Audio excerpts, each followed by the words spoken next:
السلام عليكم ورحمة الله وبركاته. حبايب قلبي وحشوني جدا جدا. يا رب كده تكونوا بخير وفي احسن صحة وفي احسن حال يا رب. رايحة فين يا سمسامة؟ واقفة كده قدام المراية ولا ايه؟ ايوه انا بلبس يا جماعة، بس هلبس الطرحة الاول طبعا. بعد كده انتوا عارفين لما بروح لبلبلة، عرفت دلوقتي انا رايحة فين صح؟ رايحة لبلبلة. انتوا عارفين انا ببقى رايحة لبلبلة بلبس على طول الجلابية بتاعتي، وبلبس فوقيها العباية، وبروح هناك على طول اغير العباية بما اني قاعدة في بيت امي، يعني واخدين بالكم؟ فببقى على راحتي بمعنى اصح، مش لسه بقى هلبس واروح بقى اقعد كده. ما ينفعش نروح بيت اهالينا او نقعد مع امنا واحنا عاملين فيها هوانم، واخدين بالكم؟ فانا بحب كده البس خفيف خفيف، حاجة سريعة سريعة، اروح هناك يعني البس العباية اروح هناك اقلعها واقعد بقى مع امي كده القعدة بتاعتنا كده الجميلة. يعني الشعرية دي ولا ايه؟ بكلمها امبارح يا جماعة، انتوا عارفين انا بكلمها على طول فيديو كول في اليوم اللي انا ما بنزلهاش فيه، تمام؟ فوهي بتكلمني لقيت وشها منفخ قوي قوي بطريقة ملحوظة. فركزت كده معاها شوية، ايه يا ماما عاملة ايه؟ طبعا انا ما بحبش اخضها يعني على نفسها، يعني ربنا ما يخضناش على اهالينا ابدا ابدا يا رب، ولا على امهاتنا، ولا اللي باباها موجود، ولا على باباها. مالك يا ماما يومك كان عامل ايه؟ ضغطك مظبوط؟ قالت لي اه مظبوط الحمد لله مفيش حاجه. قعدت اسال على كذا حاجه كده علشان اعرف ايه الخلل اللي حصل في يومها خلاها وشها ينفخ بالطريقه دي. اخدتي علاجك كله يا ماما؟ اه الحمد لله. طيب وسكت كده، قالت لي بس. قلت اه بس ايه يا ماما ايه اللي حصل؟ قالت لي الدواء بتاع دواء معين كده، هو بتاع تقريبا كده المية. ناس كتير هتعرف يعني ايه المية يعني. خلص بقاله قد ايه يا ماما؟ بقاله يومين. ما جبتوش ليه؟ ما لقيتوش في الصيدلية. من هنا عرفت طبعا ان سبب انتفاخ وشها ده من الدواء اللي ما جابتوش، والمفروض ان هو هي بتاخده بانتظام، واخدين بالكم؟ فما ينفعش ان هي توقفه مرة واحدة، وده طبعا اللي حصل. انهي دكتور يا ماما او انهي صيدليه اللي ما لقيتيش فيها؟ قالت لي كذا كذا. قلت لها طب اقفلي وهكلم الصيدليه اللي عندي واشوفها العلاج متوفر ولا لا. فعلا قفلت معاها واتصلت، كلمت الصيدليه عندي ما ردوش. قعدت ارن عليهم، ما كانش بيني وبينكم معايا رصيد في الموبايل خالص، فرنيت عليهم واتس فما ردوش. بعت لهم كتابه برضو ما ردوش. اتصلت بجوزي فورا، قلت له حاول تتصل باي حد من معارفك يشوف لان انتوا عارفين الوقت ده كله. بس يا بني، انتوا عارفين الوقت ده كان الساعة كام؟ كان حوالي كده الساعة 2 بالليل، 2 بعد العشاء، واخدين بالكم؟ فما كانش ينفع ان انا انزل في الوقت دوت. فعملت اتصالاتي زي ما انتوا سامعين كده، وكلمت جوزي وقلت له اتصل باصحابك او بحد تعرفه او اي صيدليه ورد عليا. فقال لي تمام. قعدت شويه كده 5 دقايق عدت، 10 دقايق عدت، لا قلقت محد او ما ردش عليا. قمت على طول اتصلت بسيف، كان لسه ما جاش من شغله. قال له يا سيف انت فين؟ قال لي يا ماما انا جايه اهو في الطريق ده، انا خلاص داخل اهو على البيت. قلت طب الحمد لله تمام جدا جدا. قلت له يا سيف روح فورا على الصيدليه اللي جنب البيت عندنا وانت جاي، هات الدواء اللي اسمه كذا كذا كذا. هو الدواء اسمه اكسامايد. في في المكان اللي هو فيه وقف على طول، صيدليه كانت جنبه، سأل فيها فلقاه هو هي بتاخد اكسامايد 20، فلقى اللي موجود 5 و10. فكلمني قال لي يا ماما موجود 5 و10.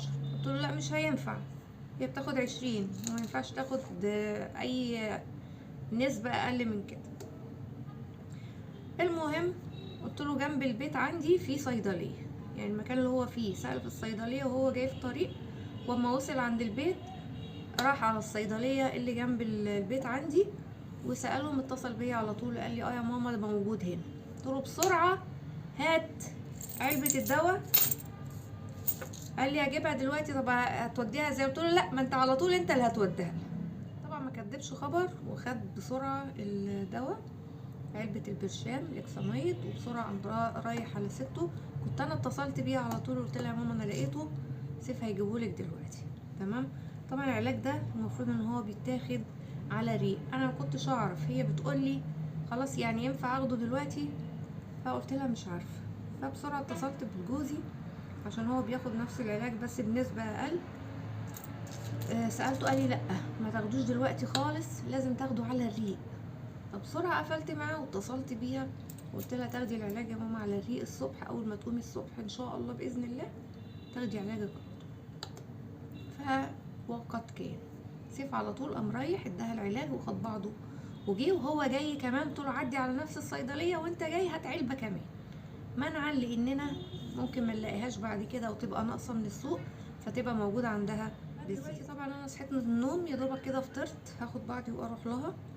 طبعا انتوا عارفين ان هي عندها وجع جامد في ظهرها من ورا من الناحيه اليمين من ساعه ما اخدت الحقنه في المستشفى ومسكنات مش عامله اي حاجه.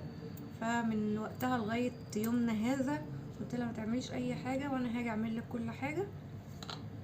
فانا هنزل لها دلوقتي ونشوف بقى الفيديو بتاعنا هيمشي ازاي.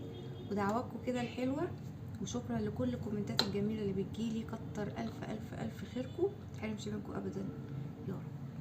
يلا بينا البس العبايه، مش هنزل كده اهي. بصوا اهو العبايه اهي، الاسدال على طول منقذي الوحيد. زقي زقي الباب مفتوح. السلام عليكم. اهلا عليكم السلام. ازيك يا ماما؟ عامله ايه؟ اهلا وسهلا. الحمد لله. انا بس اقلع عبايتي ديت احسن. عايزه اقول لك وانا جايه ايه؟ وجايبه طرطش عليكي حاجه ولا ايه؟ الطرطشه عربيه ماشيه من جنبي طرطشت عليا. يا حول الله يا رب. بقيت كل طينه، فمش معقوله هطلع كده في التصوير كده بالشكل ده كده. اديني قاعده خلاص. ازيك يا ماما؟ اهلا وسهلا. عامله ايه؟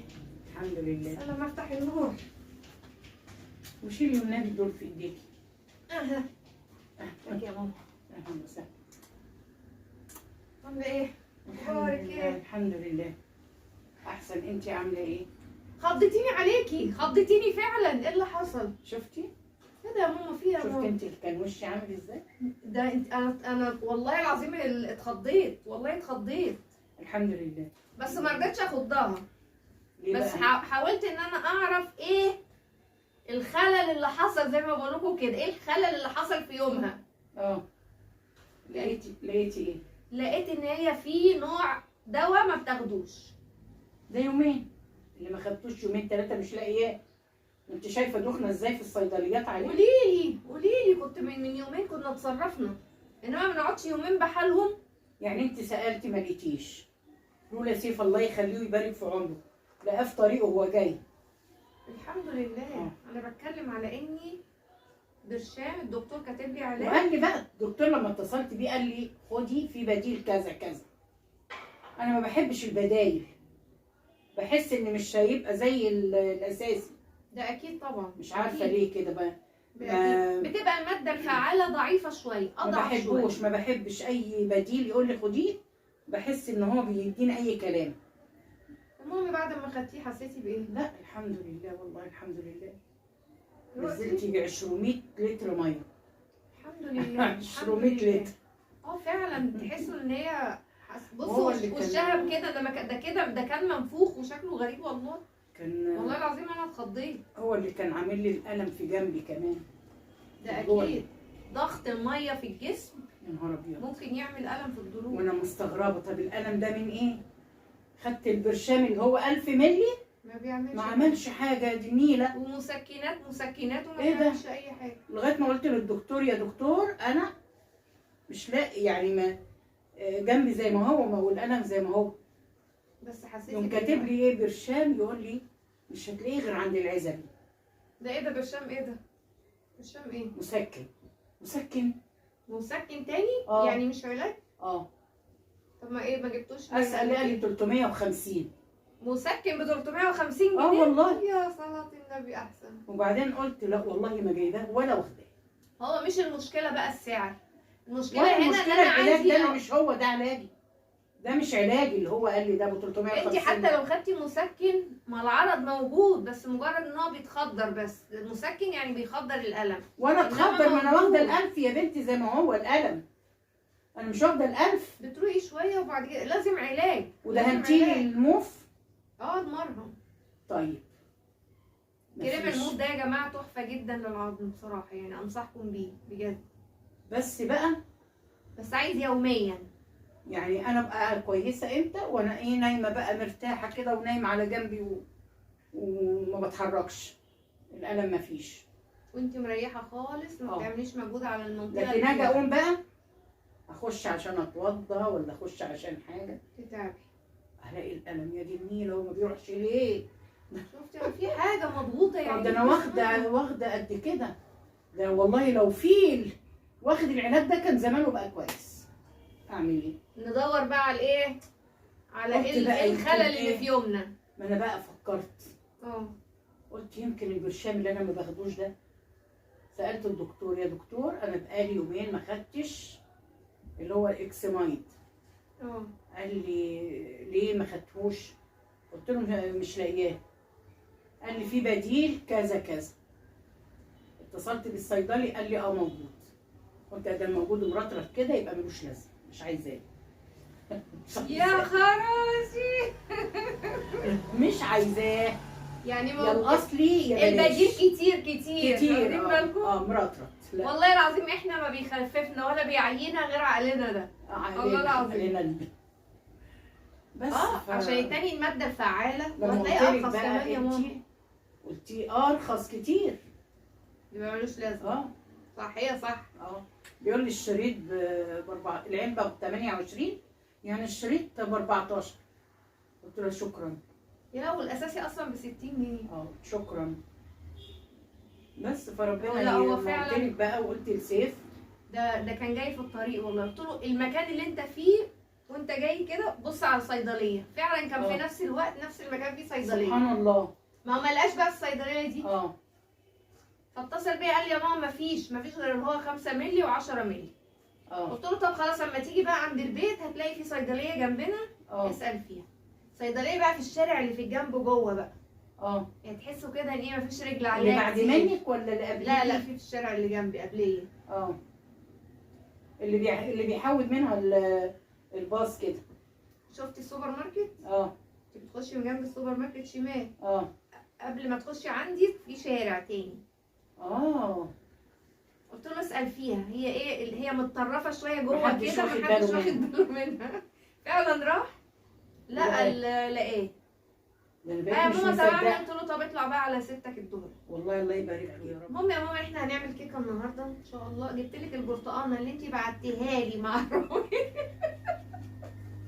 انت ست عجيبه، انت ست عجيبه بجد.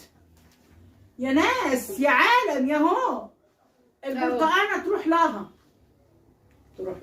انا ما كانش عندي برتقان وكنا بالليل وروان هنا عند ستها. قلت لها هاتي شوفي عند ستك برتقان لاني مش هعرف انزل مشوار عبال ما اروح اجيب واجي. تصدقي انا بديها البرتقانه دي وبعدين بقول لها بقول ايه في نفس البرتقانه دي شكلها تبقى معسله وجميله قوي حلوه قوي. هنعمل بيها كيكه يا ماما. هنعمل بيها كيكه. تروحي الحدايق وبعدين بقول لها انت جايه بيها تاني يا سمان؟ ازاي جايه بيها؟ بصوا يا جماعه انا هقول لكم اللي يعني ده انت لو قطعتيها واديتي كل واحد ربع استنى هقول لكم اللي حصل. يا نهار ابيض. انا جبت الكيكه حاجه الكيكه عندي كان فاضل البرتقانه فبعتت لي البرتقانه مع بنتي. جيت عشان اعملها الانبوبه عندي ضعيفه. قلت انا دلوقتي لو عملت الكيكه تمام التمام هحطها في الفرن الانبوبه هتخلص مش هتترفع خالص فهتبوظ خلاص. باظت كده من هعمل بقى ايه خلاص كده. قلت لا خلاص هشيلها كده على جنب لغايه ما اغير الانبوبه. لا نروح عند الغاز بقى. لا والله قلت لو غيرت الانبوبه فما غيرتش الانبوبه من يوميها. ده عيب اللي ما بيركبش غاز في شقته. ما انا الحمد لله باذن الله قريب هنركب الغاز. يا مسهل. ف رجعت تاني البرتقانه. بقول لها يا نهار ابيض يا بنتي ده الكيس اهو. ايوه انا جايه بقى النهارده. وجايبه البرتقانه معاكي؟ ايوه ما انا قلت مش هلاقي، انا اول ما دخلت لقيت الطبق ده فاضي، قلت بقى ما عندهاش برتقان. بصوا بقى لقيتها والله جايبه برتقان وبتقول لي ايه بقى؟ ده مش ممكن. اهو الست دي بجد لا فظيعه يا جماعه. ما اعرفش والله ان عندها إيه. انا قلت برتقانه لغايه اما نجيب، والله فظيعه في ايه. طيب اهو لقيتها جايبه برتقان. بس بقى بصوا البرتقانه قد ايه. انا محتاجه في الكيكه برتقانه وتفاح. استني يا ماما انا مش هعمل ما انا مش هنعمل لا يعني بقول لها في تفاح. انا عايزه برتقانه الحجم ده الحجم ده الحجم ده، بس انا مش عايزه الكبيره كده لاني بضرب البرتقانه مع الكيكه على طول وانا بعملها. اقول لها كلي البرتقانه يا ست. اللي كان دي هيلاقي غيرها. الست دي ما انا تيجي جايبه من الحدايق حاجات تاني ترجعيها تاني تيجي بيها. ما حدش كلها. طب اعمل ايه؟ بس طيب تيجي بيها. جبتها. اسيبها في البيت والله كنت اسيبها في البيت بقى كده يبقى ريحته في البيت. يعني ايه تبقى عندي واجي افضل الف عشان ليه؟ أجيب بقى ده برتقانة بالتليفون كده؟ بيجي الراجل. انت ما فيش تفكير. هقول له المقاس دون يعني مقاس؟ افضل اقول له مقاس مقاس كام؟ ايه؟ يا لهوي يعني هو الحجم هو ده بقول لك البرتقال. الوسط. البرتقال بقى بالمقاس دلوقتي. ايوه هي دي انا عايزاها للكيكه دي، ويمكن يعني هشيل منها كمان حتت. ايوه فانا عايزه المقاس ده ماشي طريقه سامع. الكيكه. ماشي. ما جبتيش اكبر بقى من كده الفانيليا سايل ليه؟ هيبقى كتير. ما جبتيش معاكي جيت الزيت بقى ليه؟ هعمل بقى ما جبتيش معاكي الزيت ليه؟ ما جبتيش معاكي السكر ليه؟ انت مش عارفه ان في ازمه في السكر؟ جايه تتمختري بالبرتقانه؟ شكل البرتقانه هترجع الحدايق تاني. اشهدوا انتوا بقى، اشهدوا يا اهل الارض، اشهدوا عشان انا تعبت والله تعبت. انت يا ماما مفيش سكر مفيش زيت. انت ما جبتيش السكر ليه؟ وقايله لك يا يا سماح. ماما ده كوبايه سكر يا ماما. يا سماح هاتي سكر السكر. يا ماما. هاتي معاكي سكر يا سماح. كوبايه طب سكر. ما رحتيش تجيبي التموين ليه؟ هنجيب التموين حاضر، اجيب بالتموين سكر. ده لازم تجيبي لي كيسين. انا عايزه كيسين سكر. هنجيب سكر ان شاء الله. هنخلي حد يعني نوصيه كده، لان هو البطاقه بيدوا كيس سكر عليها. لا بيقول لك 2. مين يا ماما اللي قال اتنين؟ انا سامعه بيقولوا كيسين سكر. والله ايا كان لو كيسين وبعدين قال لك كمان هنخليه يدينا نزلوا اكتر. ابو 27 نزلوه على البطاقه. ليكي كيس ب 27 غير اللي هو بتاع غير التموين. المدعم. طب خلاص نجيب. اه نجيب والله ان انا نوصيها نجيب الناس طبعا نجيب. يتوسطوا لي يعني عند بتاع التموين ويدينا سكر زياده، ولو كده نجيب منهم حر برضه. ايوه ما ترجع هو الحر ليكي على البطاقه كيس غير التموين. ابشري ابشري يا رب بس يكون صادقين في كلامهم. عموما يا جماعه ده كان الفيديو بتاعنا النهارده. طب مش تعملي الكيكه وتوريهم الكيكه اما اجيب سكر بقى وتوريهم بقى وزيت. شطار. ما هو السكر اهو والزيت. هو انت صدقتي ولا ايه؟ اما اجيب سكر بقى وزيت ودقيق وفانيليا وبيكنج باودر، بصوا شكلنا هنرجع بيها تاني. هترجع بالبرتقانه تاني.